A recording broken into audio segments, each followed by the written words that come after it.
mencari tahu sumber suara itu dari tetangga ke tetangga yang lain. Tidak ada yang menangis setiap malam Jumat. Terus siapa? Apa jangan-jangan suara foto neneknya yang nangis tersebut?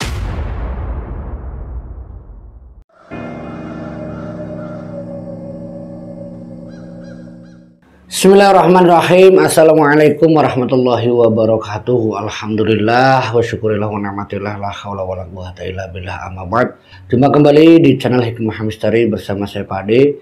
Di kesempatan kali ini saya akan mencoba menceritakan kisah tentang buku Yasin yang menangis. Cerita ini datang tahun 2020 kemarin saat saya itu ada di channel Ngulik Misteri.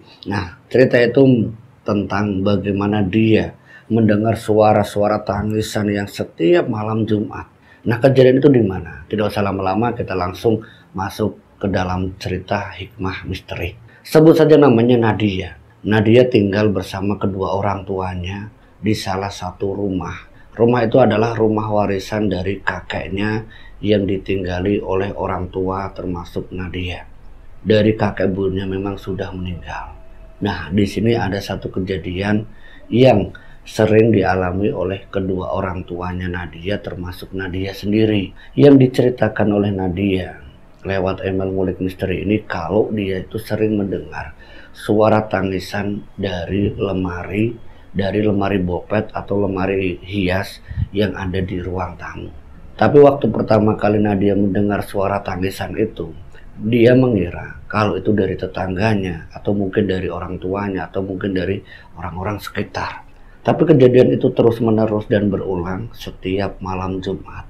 Dan tangisannya itu sekitar habis maghrib, kalau tidak sekitar jam 1 dini hari. Tentu saja hal itu membuat pertanyaan yang begitu besar. Rasa penasaran itu muncul. Siapa sebenarnya yang nangis? Sampai Nadia menanyakan ke kedua orang tuanya. Dan kedua orang tuanya Nadia pun menjawab tentang apa yang ditanyakan oleh Nadia. Suara tangisan, suara yang sering didengar oleh orang tuanya Nadia, ternyata juga sama. Terus yang jadi pertanyaan Nadia itu tidak terjawab. Sebenarnya siapa? Saya kira itu ya dari tetangga. Nah, kedua orang tuanya Nadia, termasuk Nadia, mencoba mencari tahu apakah itu dari tetangganya ataukah dari orang-orang sekitar yang mungkin memang sedang bersedih. Nah, waktu itu orang tuanya Nadia tidak mendapatkan jawaban apapun selama hampir 3 hari semenjak kejadian itu. Sudah hampir 2 bulan dia tinggal di rumah itu bersama kedua orang tuanya. Orang tuanya juga mencari tahu sumber suara tersebut. Suara itu sangat-sangat jelas, suara rintihan tangisannya yang kadang terhenti, kadang menghilang, kadang datang lagi. Dan suara yang didengar Nadia termasuk kedua orang tuanya, bisa dibilang suara itu suara tangisan yang sangat-sangat sedih. Bukan suara tangisan orang yang mungkin lagi jengkel atau lagi marah, itu pasti beda. Ini suara tangisannya tuh benar-benar suara yang sangat terenyuh. Entah dari mana suara itu sampai singkat ceritanya kedua orang tuanya termasuk Nadia mencari tahu sumber suara itu dari tetangga ke tetangga yang lain. Tidak ada yang menangis setiap malam Jumat. Terus siapa? Nah, di dalam rumah Nadia yang diingat oleh orang tuanya, dulu kakek buyutnya itu pernah tinggal di rumah itu. Karena tidak ada jawaban atau tidak diketahui dari mana sumber suara itu. Dan kedua orang tuanya Nadia bersama Nadia itu datang ke rumah kakeknya Nadia. Nah, Nadia ini nanya sama kakeknya, "Kak, kok di rumah tiap malam Jumat itu ada yang nangis?" Dan nangisnya itu kadang malam hari sekitar habis maghrib terus sama jam 1 dini hari. Pokoknya kalau setiap malam Jumat suara itu selalu muncul, Kak. Dan tangisannya itu sedih sekali, Kak. Nah, saya sama bapak ibu ini, Kak, nyari itu nggak nemu-nemu sebenarnya siapa. Nah, saya merasa ya takut, Kak. Kok suara itu nangisnya tiap malam Jumat ini udah berapa kali, Kak? Udah 2 bulan.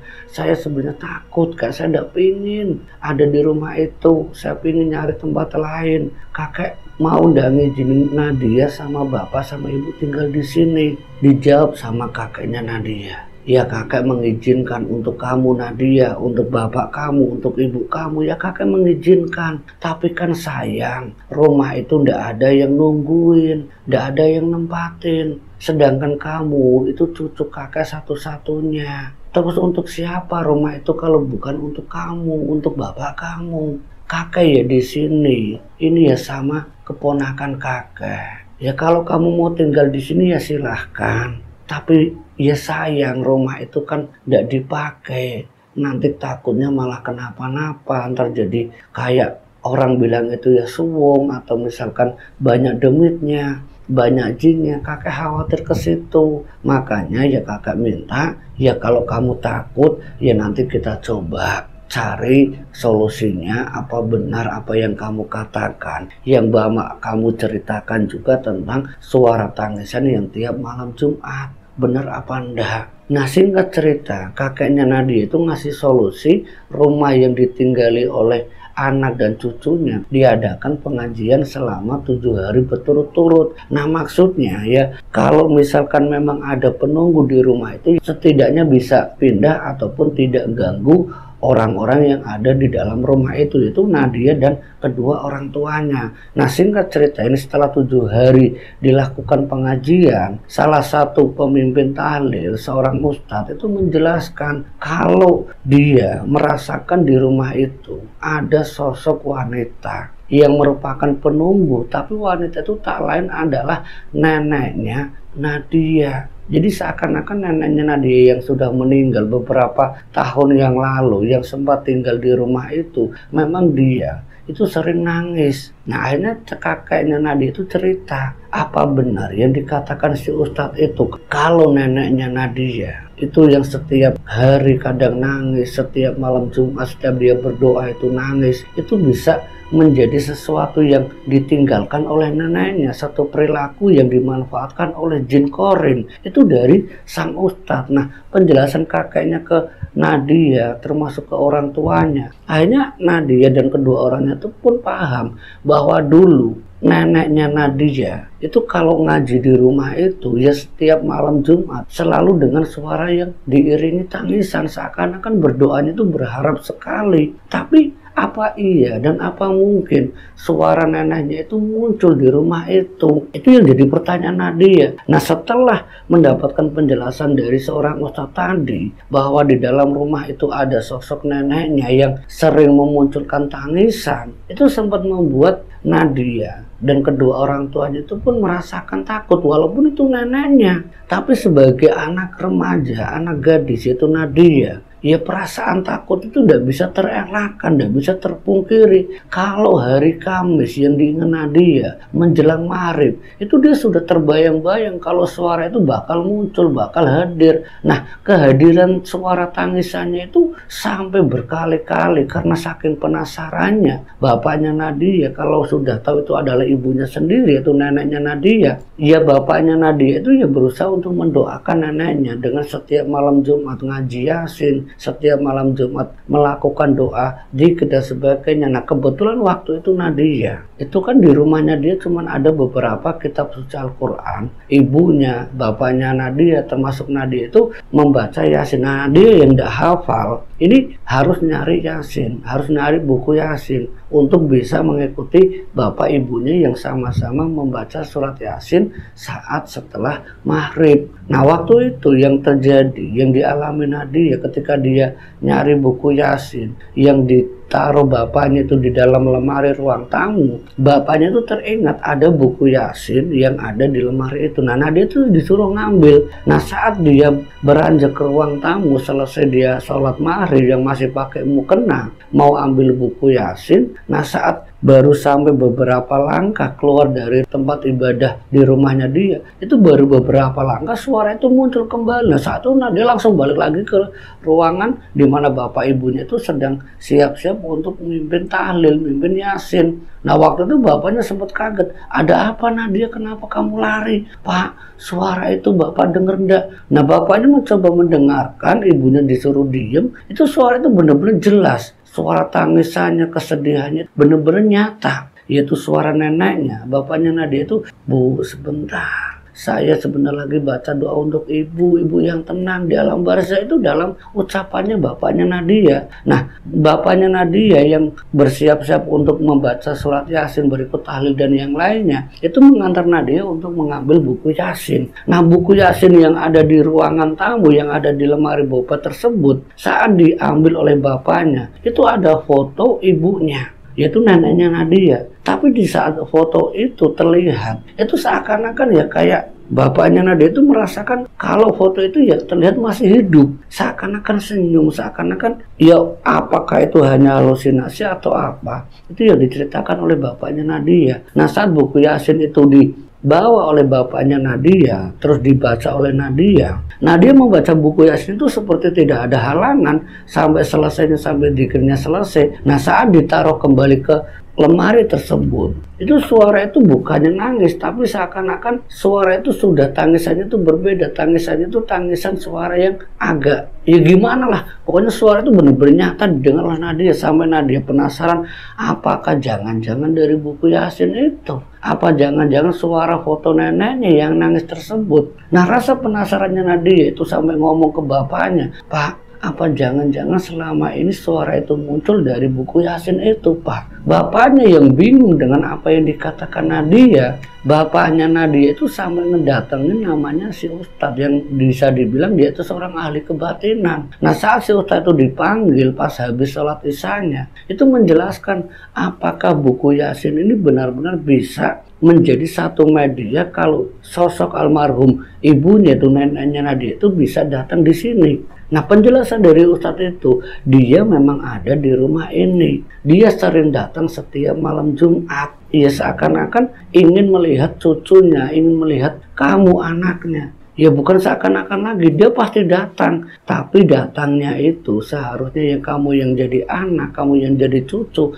ya doakan agar jangan sampai tangisan itu muncul kembali. Berarti yang saya maksudkan di sini, kata si Ustadz tersebut, ya orang tua kamu itu didoakan, jangan ada suara tangisan, biar orang tua kamu, nenek kamu Nadia biar tenang di alam barzah. Nah, mendengar penjelasan dari si Ustadz itu, kalau memang apa yang dilakukan oleh orang tuanya itu jarang sekali yang baca Yasin, jarang sekali yang namanya mendoakan rutin setiap malam. Yang dilakukannya ya paling tiap malam Jumat, kadang ziarah kubur. Kalau pas hari Kamis Wage, Jumat Kliwon, itu ya paling kayak gitu. Tapi selama tinggal di rumah tersebut, selama hampir 3 bulan itu suara itu terus muncul. Nah, rasa penasaran Nadia dari penjelasan Ustadz tadi, apa iya neneknya pulang terus lewat buku Yasin itu? Karena Nadia juga merasakan ketika dia menaruh buku Yasin tersebut di lemari lagi, dia seperti mendengar tangisan yang suaranya agak lirih. Tapi tangisan itu tidak senyaring seperti saat sebelum digunakan buku Yasin itu. Nah, semenjak buku Yasin itu menjadi hal yang sangat aneh bagi Nadia termasuk bapak ibunya, setiap malam hari, tidak harus malam Jumat, setiap malam hari buku Yasin itu hanya digunakan oleh bapaknya atau ibunya atau Nadia. Pokoknya siapa saja tiap habis maghrib, biar tidak dengar lagi tangisan dari ibunya, dari neneknya Nadia ini ya buku Yasin itu digunakan. Nah, saat menggunakannya ini yang menjadi kisah mistisnya keluarganya Nadia, yaitu saat ibunya yang memegang buku Yasin itu, dia membaca suaranya itu suara neneknya, suara dari orang tua bapaknya, yaitu neneknya Nadia. Suara itu sangat jelas, bukan pita suara dari ibunya. Sampai selesainya surat Yasin itu dibaca, ibunya Nadia itu seakan-akan dia membaca seperti biasa. Tapi suara yang keluar itu bukan suara ibunya. Sampai bapaknya Nadia, ketika dia sudah sadar itu suara bukan suara istrinya, termasuk Nadia, sampai ibunya dilihatin sama Nadia ketika sembari membaca Yasin bareng, itu nengok ya masih ibunya. Tapi kehusukan dari ibunya membaca surat Yasin ini yang luar biasa. Dia seakan-akan ya ibunya yang baca Yasin kadang tertatih-tatih. Ini bisa dibilang sangat lancar, bahkan fasih. Ini sesuatu yang sangat aneh bagi Nadia, bagi bapaknya juga. Karena ibunya Nadia itu bukan orang ahli agama, bukan orang pendidikan secara tahu tentang ilmu-ilmu dasar membaca Al-Quran. Ini yang diketahui Nadia memang ibunya itu ya bukan ahli baca Al-Quran, bukan. Tapi cara membacanya yang didengar Nadia, yang didengar oleh bapaknya Nadia, itu seperti lantunan-lantunan neneknya yang dulu sering membacakan saat di malam Jumat. Ketika Nadia dulu masih kecil. Jadi seakan-akan apa mungkin neneknya Nadia itu masuk ke tubuh ibunya dan merasukinya sampai membaca buku Yasin. Itu kejadian yang benar-benar tidak masuk akal. Tapi ya sampai selesai dibiarkan. Ya karena tidak mengganggu, dan itu dibiarkan sampai selesai surat Yasin itu dibaca. Tapi saat zikiran yang dipimpin oleh bapaknya Nadia, itu suaranya sudah beda, suara ibunya lagi. Ini yang membuat Nadia sama bapaknya sampai benar-benar tidak percaya. Yang baca Yasin itu siapa?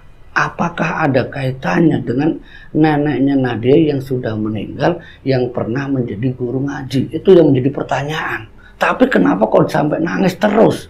Dan usut punya usut yang diceritakan oleh bapaknya Nadia. Tiap malam Jumat, keinginan dari neneknya Nadia itu agar anaknya, yaitu bapaknya, itu selalu mengingat akan apa yang sudah dilakukan ibunya, itu ngaji. Kepinginnya yaitu ngaji dan ngaji setiap habis maghrib. Dan istrinya yang mungkin tidak paham tentang hal-hal agama, biar dibimbing. Nah mungkin perilaku-perilaku seperti itu seakan-akan mengingatkan untuk bapaknya Nadia, untuk Nadia juga. Nah ini yang diceritakan oleh Nadia tentang buku Yasin yang bisa menangis. Jadi buku Yasin itu bukan buku Yasin yang nangis menakutkan, itu bukan. Seakan-akan menjadi pengingat bagi Nadia ataupun keluarga khususnya. Nah, semoga dari cerita Nadia ini kita bisa ambil hikmah dan pelajarannya. Saya Pak De, terima kasih untuk dukungan dan support kalian di channel Hikmah Misteri. Semoga channel ini bisa berkembang lebih baik lagi ke depannya. Akhirul kalam, wassalamualaikum warahmatullahi wabarakatuh.